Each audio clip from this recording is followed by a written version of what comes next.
Hello बच्चों, इस video में हम लोग बात करेंगे डिफरेंशिएट की, जो कि हम लेके आए हैं चैप्टर कंट्रोल एंड कोऑर्डिनेशन से। बट इससे पहले हमने बात करी थी लाइव प्रोसेस के डिफरेंशिएट की। और हाँ, डिफरेंशिएट आपको हेल्प करते हैं यार आसान बनाने में एमसीक्यूज को, कंसेप्चुअल बेस्ड क्वेश्चंस को और असर्शन रीजंस को, जिसमें आप सबसे ज्यादा फंसते हो, स्पेशली वो ए और बी वाले में ना, कौन सा सही है, सही एक्सप्लेनेशन है नहीं। यहाँ जब आप डिफरेंशिएट पढ़ते हो ना, तो आपको एक टॉपिक तो रिवाइज हो रहा है पता, और दूसरी तरफ आपको ये डिफरेंसेस भी पता लग रहे हैं ना मेनली इसमें, कि यार ये इसमें इतनी बातें सही हैं, इसमें इतनी बातें इसके कंट्रास्ट में सही नहीं है। तो हेल्पफुल रहते हैं डिफरेंशिएट, इससे आपका टॉपिक भी रिवाइज होगा। क्विकली हम ज्यादा देर ना करते हुए टॉपिक्स को, यानी कि दो टॉपिक को हम यहाँ पे रिवाइज करेंगे हर एक डिफरेंशिएट में।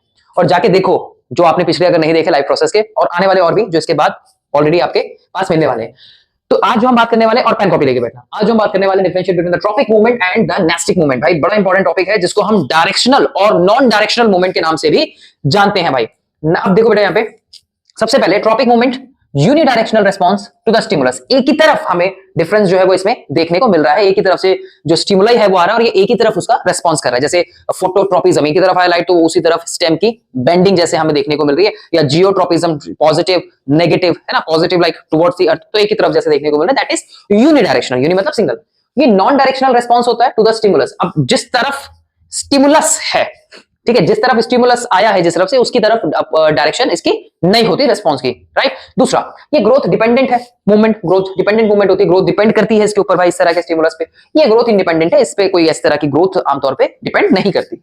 दूसरी तरफ अगर हम देखें, यहां मोर और लेस परमानेंट एंड रिवर्सेबल है, ये मोर और लेस परमानेंट एंड रिवर्सेबल है ये, और ये टेम्पररी है और रिवर्सेबल है। आमतौर पे टेम्पररी मूवमेंट होती है, जैसे आपने touch me not plant, mimosa pudica मुई हुई, छुई मुई को अपनी लीफ को टच किया और वो वापस से थोड़ी देर बाद अपनी नॉर्मल स्टेट में जो है वो आ गया, उसी पोजीशन में आ गया। आमतौर पे देखा जाए तो ये लगभग सभी प्लांट्स में देखने को मिलती है। अगर इसको देखें तो this found only in a few specialised plants में देखने को मिलती है, सभी प्लांट्स में नहीं होती, जबकि ये आमतौर पे सभी प्लांट्स में देखने को मिलती है। अच्छा डिफरेंस है ना, राइट। अगला, यहां स्लो एक्शंस देखने को मिलते हैं, जबकि यहां पे इमीडिएट एक्शंस देखने को मिलते हैं इनके अंदर, धीरे धीरे, जैसे रूट का ग्रो करना टुवर्ड्स द अर्थ, ठीक है, स्टेम का ऑपोजिट डायरेक्शन में बढ़ना ग्रेविटी के, ये अगर हम देखें तो इमीडिएट एक्शन है। आपने इधर से छुई मुई के प्लांट को टच किया, वो उधर आपसे नाराज होकर दूसरी तरफ जो है वो इसके ऑपोजिट में मूव करने लगा, ठीक है। तो ये इस तरह का इमीडिएट एक्शन होता है। अगर हम यहाँ पे टाइप्स की बात करें, टाइप्स ऑफ ट्रॉपिक मूवमेंट, जैसे आपने ट्रॉपिज्म भी पढ़ा है, तो ये ट्रॉपिक मूवमेंट जो है, जैसे कि फोटोट्रॉपिज्म, फोटो का मतलब क्या होगा यहाँ पे, लाइट की तरफ, टुवर्ड्स लाइट। जियोट्रोपिज्म, जियो मतलब ग्रेविटी, अर्थ, अर्थ की तरफ। जैसे इसमें हम दो टाइप पढ़ते हैं, प्लस माइनस, वो गिरा हुआ गमला है ना एनसीईआरटी में, वो ध्यान रखना है यार, ठीक है, क्वेश्चन भी बन जाते हैं बड़े अच्छे से। तो positive geotropism, negative geotropism, positive towards the earth, geo मतलब ग्रेविटी, ग्रेविटी की तरफ या अर्थ की तरफ, नेगेटिव मतलब अवे। कीमोट्रोपिज्म जब आप बात करते हैं तो केमिकल्स के लिए यहाँ पे वर्ड जो है ये हमें देखने को मिल रहा है, यानी कि जैसे पोलन ट्यूब का ग्रो करना ना, जो आपने हाउ डू ऑर्गेनिज्म रिप्रोड्यूस में पढ़ा, ये उसका एग्जांपल हो गया।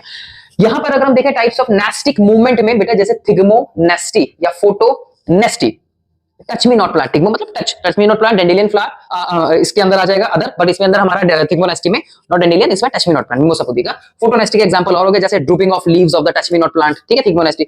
इस तरीके से हम इसके एग्जांपल देख सकते हैं। इसमें डेंडेलियन फ्लावर है, टुलिप भी फ्लावर एक आता है, वो भी इसके अंदर वो मूवमेंट जो होती है ना डे और नाइट वाली, वो कुछ नेस्टिक मूवमेंट को जो है वो रिप्रेजेंट करते हैं। अगर यहां देखें तो stem bending towards the light. तो ये बेसिक डिफरेंस है बेटा, काफी सारे हो गए, है ना। अगर आप इसमें से 4, 5, 6 पॉइंट भी याद रखते हो तो यार हेल्प करेगा आपको इस टॉपिक के बारे में लिखने में भी बेटा। अगर 2 या 3 नंबर का क्वेश्चन आता है इस केस में, तो पेन कॉपी लेके बैठो बेटा, इसको देखो, लिखो, एक की नोट, शॉर्ट नोट्स अपने बना लो। एंड आई होप कि आपको दोनों डिफरेंस जो है वो अच्छे से समझ आए हो। समझ आए तो बेटा इसको लाइक करना, अपने दोस्तों के साथ शेयर करना ना भूले। मिलता हूं अगले डिफरेंस में, ऑल द बेस्ट।